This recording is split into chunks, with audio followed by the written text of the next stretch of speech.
Hi, this is David Bradley of Revellers Club. This is a short 20-minute podcast interview of William Ralston-Saul, who will be speaking at Revellers Club on the 23rd of February about the opportunities in crypto. And this is, if you like, a precursor to that talk. It's shoehorned into 20 minutes. I have to say it's for entertainment and education purposes. It's not investment advice. As we all know, cryptos are highly volatile. Also, the event is very generously sponsored by Orbit, who will be providing the drinks on the evening. So, just briefly about William, he is a crypto tutor and coach, and he also advises people about their crypto strategies. With no further ado, let's crack on. So, William, good morning. Good morning, David. How are you? I'm really well, thanks. Really well. So, William, give us a little bit of background about yourself. I actually originally come from the gold mining industry, so not the crypto mining industry, and I've also worked in education. I own a school in India along with a few partners where we have 1,000 kids studying. And when lockdown began, it gave me the opportunity to follow another passion of mine, which was blockchain technology. And so I launched together with a few business partners something called Encrypto Hub. And Encrypto Hub is a platform where people can come and who are sort of more advanced crypto users, and they can use it's a dashboard with tools on it.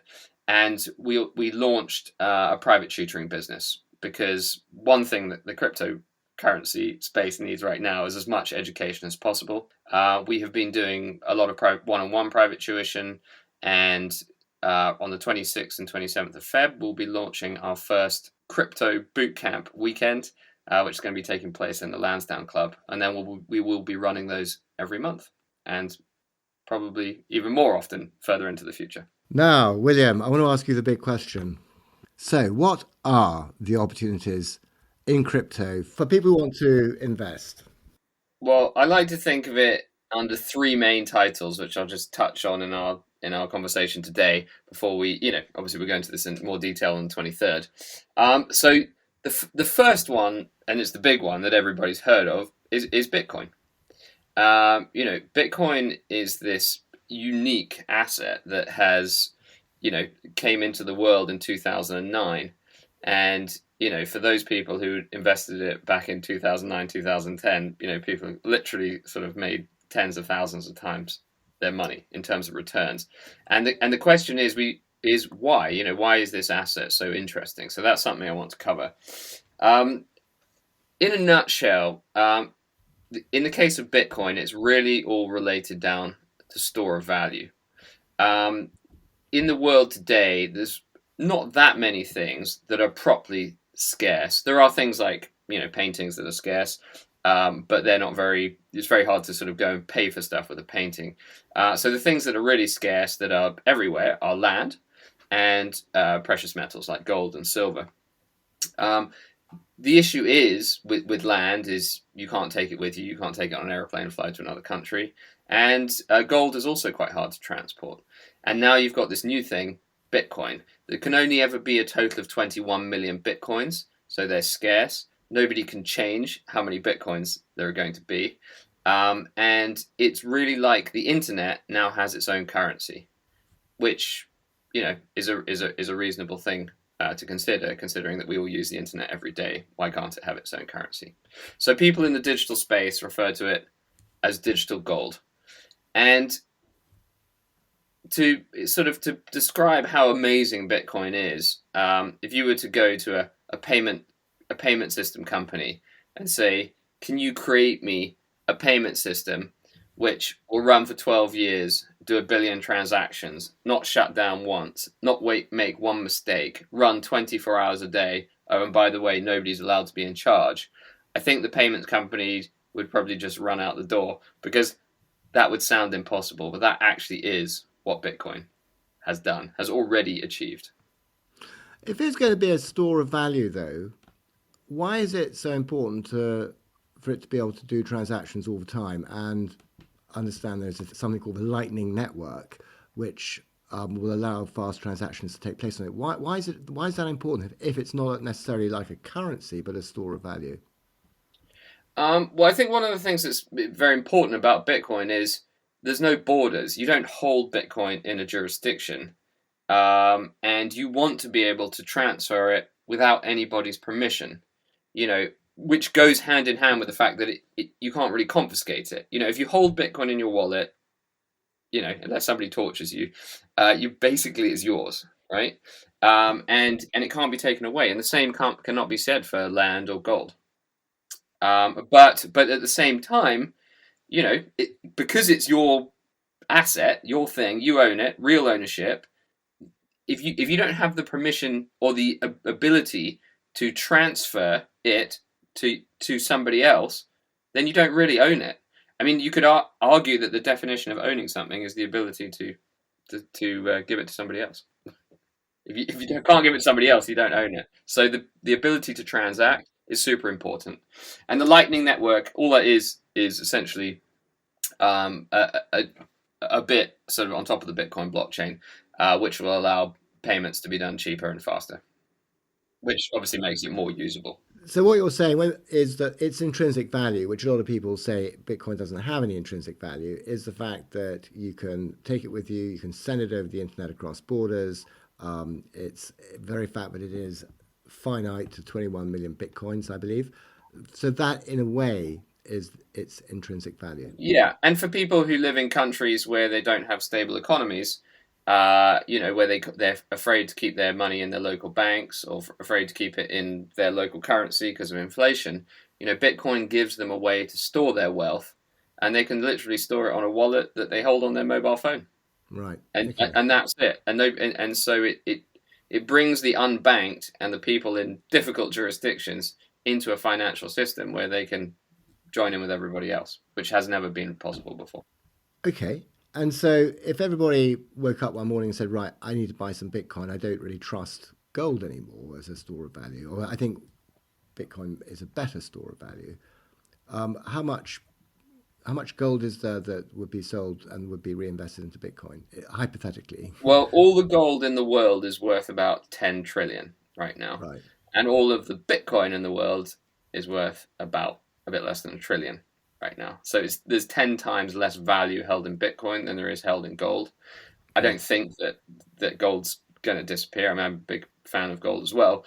But I think that the gold price has certainly suffered as a result of money leaving gold and going towards Bitcoin. And I think that's a trend that will probably continue. Okay, so that's the opportunity there. Yeah. Trillions worth of upside if it becomes the internationally accepted main store of value. Good. Okay. Yes. So what kind of other areas within the crypto sphere would you say are great opportunities?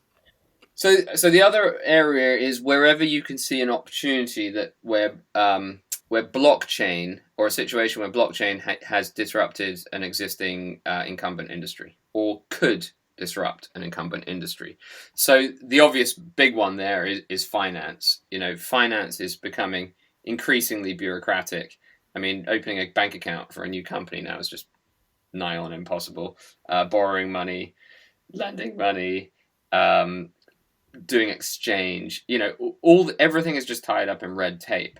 Now, decentralized finance is essentially where you use the blockchain and you remove the middleman, you remove the bank, you remove the broker, and you just operate directly inside the community. And you can borrow money, lend money, you can trade, exchange one cryptocurrency for another cryptocurrency. You can do all this from the comfort of your own home using your wallet, and you can do in 5 minutes, literally, the amount of transactions and work that it would take several days and probably quite a lot of stress to do in the real world.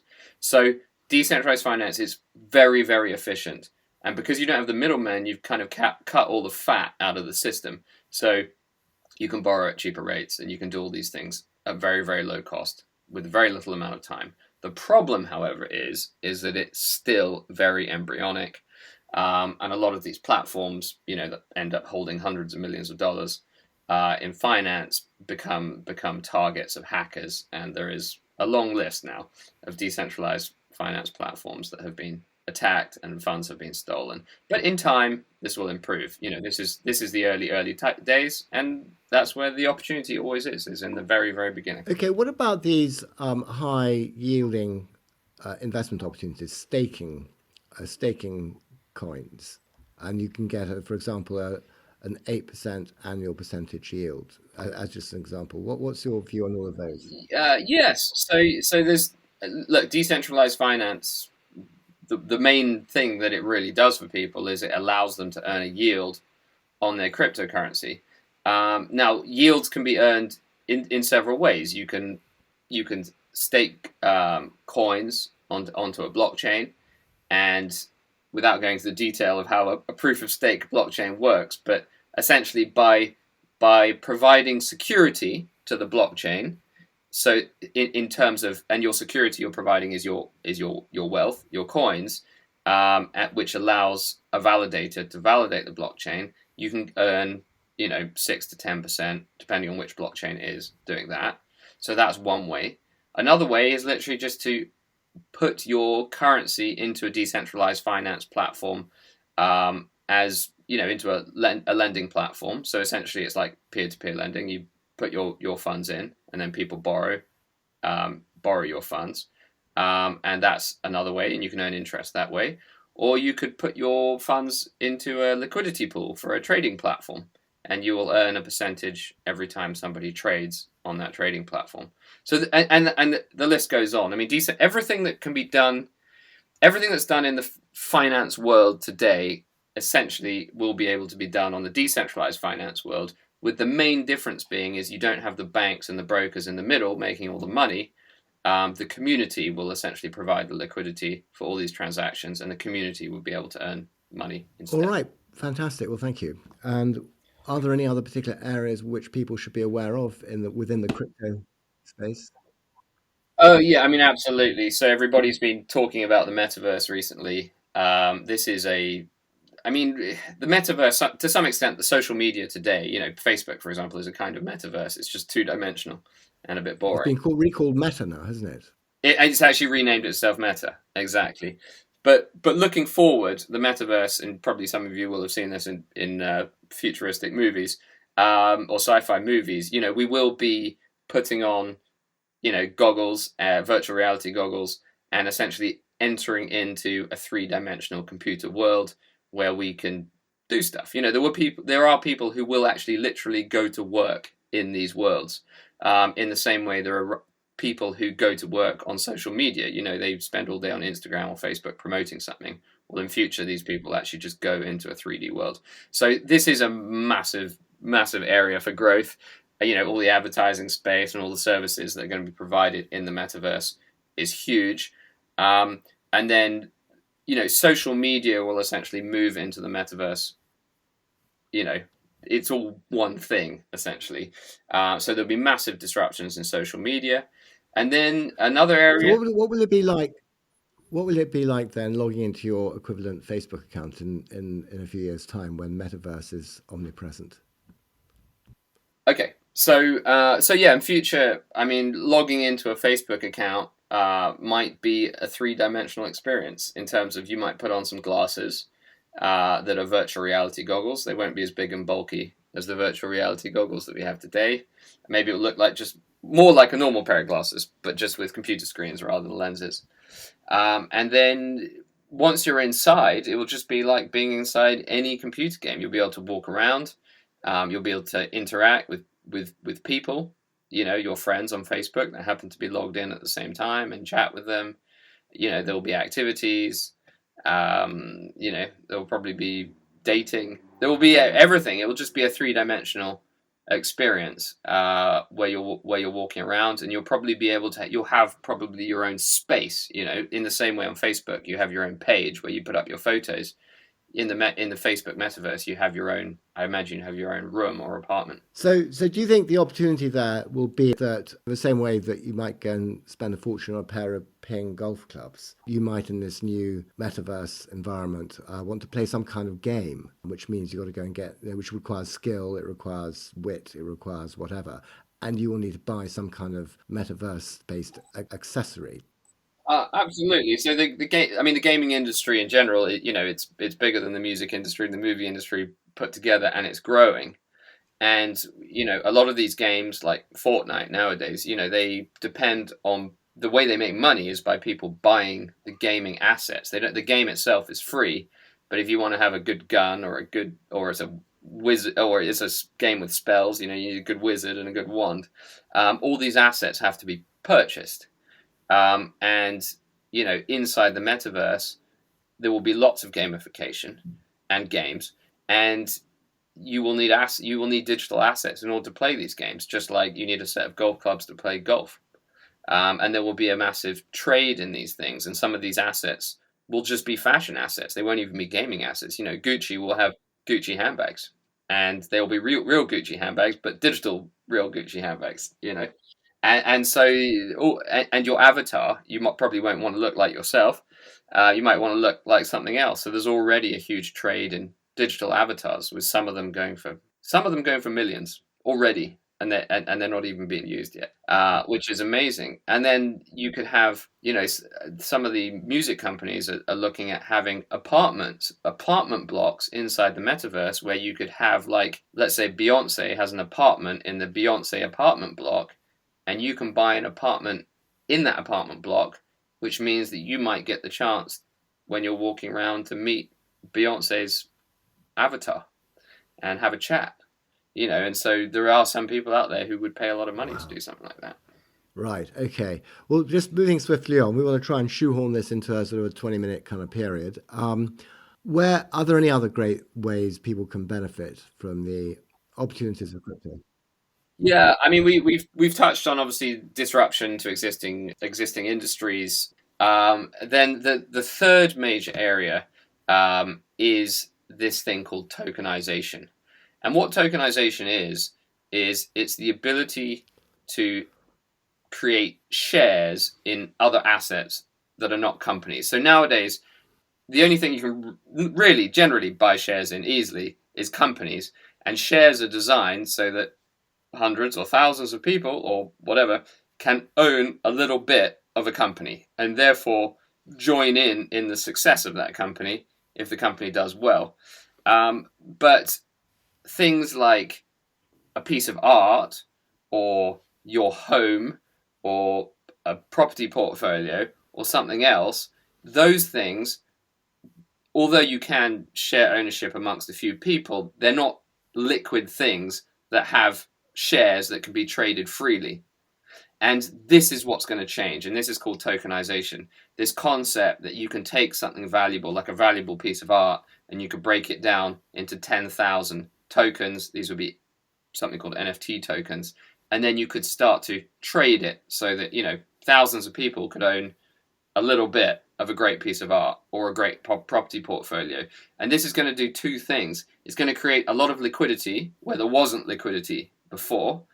And also, it's going to allow access to the unbanked and people in countries that would never have got access to having ownership of any of these assets. Suddenly, that money, that wealth can flow in and take part in this much sort of larger financial ecosystem.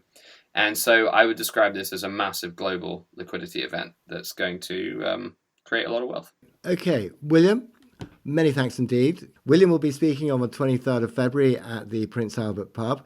If you want to join us there, go to revelersclub.com/crypto-opportunity. That's revelersclub.com/crypto-opportunity. Many thanks. Bye.